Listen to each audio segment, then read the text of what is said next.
melatonina. É na ausência de luz em que a melatonina transborda no cérebro. E se você tiver essa melatonina, você vai ter um sono de qualidade. Então, falando em alimentação, sem ser muito bem alimentação, porém sendo ainda alimentação, o sexo antes de dormir. Tem algo que libera mais serotonina e prazer do que o sexo? Então eu acho que ele, além de tudo, ele gera o quê? Um relaxamento muscular muito intenso, né? Principalmente para os homens. E aí vem... Embora não seja assim uma meditação, né? Exato. Mas eu acho que não poderia dar uma dica melhor para completar aquelas dicas iniciais do que realmente o sexo à noite. Aproxima o casal, é um sono mais agradável, há uma comunhão do casal nesse sono, diferente daquelas situações onde a esposa já está querendo deitar, o homem está com o computador na cama, ou vendo TV, ouvindo música, um atrapalhando o outro. O que, pensando de formas holísticas aqui, estamos afastando o casal também. Então, a cama é para ser utilizada para o sexo e para dormir. Então, o quarto tem que ser privado desse trabalho de computador, sabe? Uma TV suave e desligar logo, se for o caso, uma musiquinha, mas não manter luzes nem som durante a noite enquanto você está dormindo. E na minha casa é proibido o jornal, noticiário antes de dormir. Ah, sem dúvida. Porque Noticiários você, chocantes. de preferência, uma coisa muito bobinha na televisão, uma coisa mais muito pro lado leve. infantil até, né? Perfeito.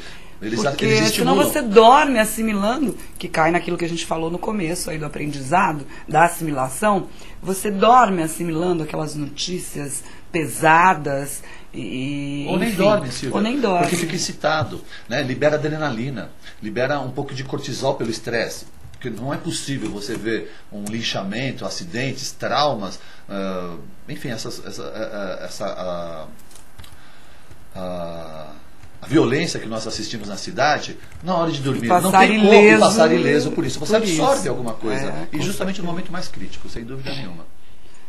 Internauta, participação, Mari. Bom, a Mariana entrou aqui também. Bem-vinda, Mariana. E o Marcelo Soliri que está perguntando assim, ele diz, na verdade, aqui que não é legal meditar depois das 6 da tarde. Mas é bom ou não? Olha, Em que aspecto ele fala? Explica direito essa história aí, Marcelo. Ele realmente medita com respiração e excitação mental? Se é esse tipo de meditação, isso é verdade. Porque apesar da musculatura e do corpo estarem relaxados, a mente está em alta intensidade de ativação cerebral. Né? Então, mas isso é uma questão que varia de pessoa para pessoa. Agora, pode ser que a pessoa demore muito para poder relaxar a mente depois. Centros de meditação no Oriente, no Japão e na China, eles provêm o uso de chá verde em altas doses de cafeína e xantina para dar uma excitação cerebral altíssima. E ao mesmo tempo você busca na respiração abdominal um relaxamento muscular, onde vamos centralizar toda essa atividade de excitação só no cérebro, para você poder transcender e atingir os níveis de meditação. Se for esse nível de meditação que ele afirmou, sem dúvida nenhuma. Agora, se for uma meditação menos profissional, vamos dizer assim, onde é um relaxamento, né, ou principalmente respiração, isso ajuda muito a dormir, sem dúvida. O que mais? A Mariana comentou aqui que quando ela tem um compromisso cedo no dia seguinte, ela não consegue dormir com medo de perder a hora. Aí ela fala, minha mente não para nunca. Meu marido diz que até dormindo eu gosto de dar ordens. Mas ela está levando para cá um estresse, a tensão, a apreensão, né? E não está deixando liberar o relaxamento. Quando você leva para a cama, seja por fator de, como nós descrevemos, televisão, uma discussão na cama, uma briga familiar, alguma situação dessa, nós alteramos o fluxo normal de produção de melatonina e serotonina, porque ele é invadido por adrenalina e hormônios do estresse, que atrapalham bastante. Existem pesquisas aí que apontam que em torno de 16 a 40% das pessoas sofrem de insônia. Você atribui a isso que a gente está falando, ao dia a dia conturbado, ao estresse, ou existem outros fatores que interferem? Existem dezenas de outros fatores, mas essa alta estatística, sem dúvida nenhuma, é decorrente do nosso estilo de vida estressado. Né? Por exemplo, o indivíduo mais velho de terceira idade não dorme pouco porque quer. Ele dorme pouco porque ele já está tendo uma baixa secreção de melatonina. Como quase todos os hormônios do corpo vão decrescendo à medida que envelhecemos. A melatonina é um deles. Então o indivíduo da terceira idade, ele não tem um sono curto porque é o suficiente para ele dormir. É porque ele não consegue manter o sono por falta de melatonina. Então, isso é um fator.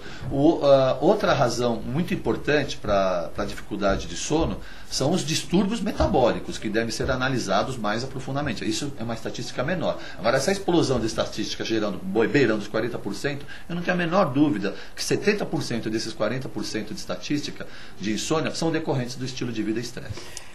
Me diz uma coisa, vários médicos não assumem ou acreditam na fibromialgia, que é a doença da modernidade agora. O que você acha sobre... O que você tem para me dizer sobre a fibromialgia e a relação dela com o sono? A fibromialgia é um fato, ela existe. Alguns médicos muito céticos provavelmente resistem a isso, porque falta mais embasamento científico para isso. Entretanto, eu não preciso de muitos estudos para ter certeza daquilo que eu vejo no meu paciente que está acontecendo. É um relato, há uma evidência clínica e há um paciente em sofrimento. Porque a fibromialgia é uma coisa muito louca, porque dói em diversas partes do corpo ao mesmo tempo. Então, neste instante está doendo aqui, 10 minutos depois você está incomodado com uma dor aqui, ou a dor na perna ou no pé. Então é uma coisa muito louca. E as pessoas que reclamam da fibromialgia e diz, por exemplo, em casa, né, para o parceiro, nossa, mas eu estou com uma dor nesse braço. E dali a pouco diz, putz, mas está me incomodando demais essa dor no ombro. Ele fala, pô, mas ela está com mania de dor, não é possível, cada hora... E aí a coisa fica...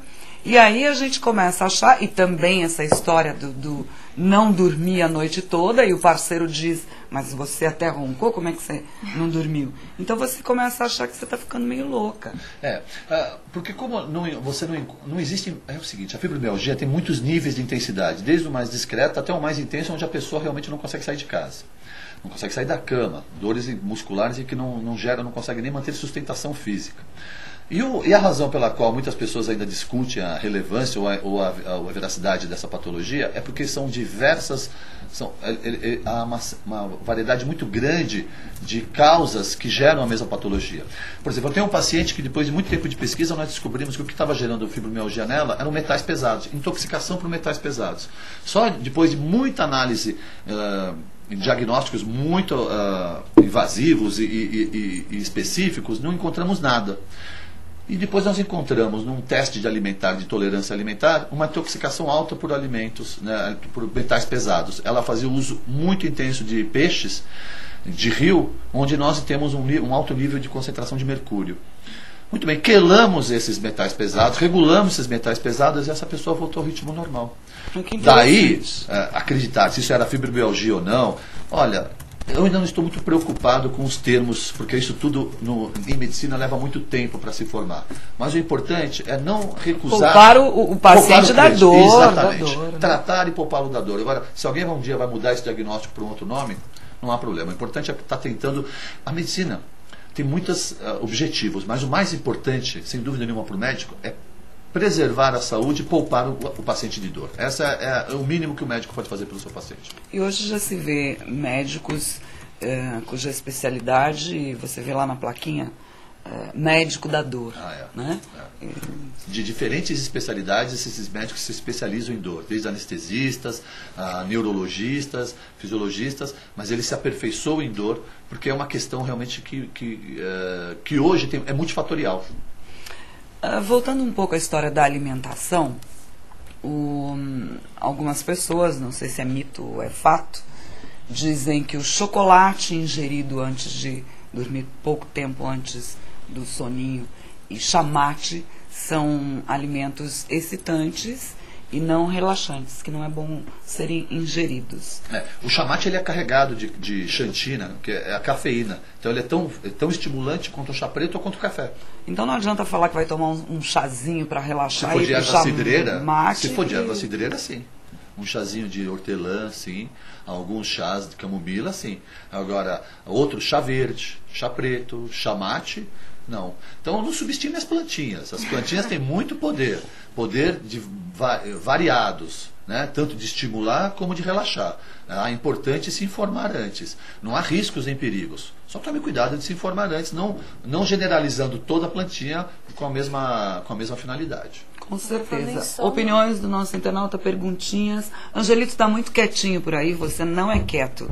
Não tem dúvida nenhuma? Anda dormindo bem? Um comentário só. Eu, particularmente, durante o sono, meu namorado comenta que às vezes eu durmo de olho aberto e eu falo muito dormindo. Eu vejo coisas, eu levanto. É meio um sonambulismo num nível mais baixo. Nível de sonambulismo, sim. É complicado, assim, porque eu acordo de manhã, parece que eu não descansei. Parece que eu só fechei os olhos e acordei já no dia seguinte. É, porque nesse momento, depois que você passa a fase REM, você começa a superficializar o sono para depois voltar a buscar mais um ciclo de aprofundamento de sono. Nessa saída do sono REM, provavelmente, você fica um pouco mais excitado e superficializa um pouco o seu sono. Né? E você tem uma característica de poder extravasar a sua emoção nesse momento. Né? Algumas pessoas, inclusive, atacam os alimentos nessa hora, saem da cama e atacam alimentos.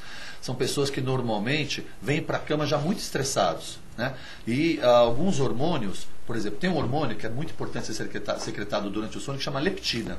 Esse hormônio, a leptina, ele é secretado com a finalidade de gerar saciedade. Se a qualidade de sono não é boa e você não secreta bem alguns hormônios, dentro deles a leptina, você vai estar um pouco insaciado e você vai buscar um pouco mais de comida e carboidrato no decorrer do dia para atender essa demanda que faltou à noite. E aí vem uma das razões onde a falta do sono gera obesidade. É um fator coadjuvante importante para a obesidade. Somando ao fato de que faz visitinha na geladeira de madrugada. Eu por conta do sonambulismo, isso, mas né? eu durmo de olho Daí aberto. fala, nem vi que comi. Mas meu namorado fala, você tá de olho em mim, tá dormindo, né? Que ficou olhando com os dois olhos abertos, dormindo. Isso é que é mulher ciumenta, Tá né? vendo? Observações do nosso internauta. A Mariana perguntou assim se comer banana antes de dormir faz mal, porque ela uma vez comeu banana, ficou com o estômago pesado e deu indigestão e ela acabou dormindo super mal. Olha, Mariana, eu não vou dizer que a banana faz mal. Como eu digo, isso é muito individual. Eu posso comer 2, 3 bananas e vou dormir muito bem, tenho certeza. Mas a banana para você não fez bem. É um alimento que gerou um peso gástrico em você e dificultou esse processo de digestão, o que atrapalhou o seu sono. Então cabe a você reconhecer os alimentos mais leves que não te atrapalhem o sono. Então, alguns caldos, alguns cremes, um peixinho, legumes, verduras e uma frutinha, frutas vermelhas em especial, são mais indicadas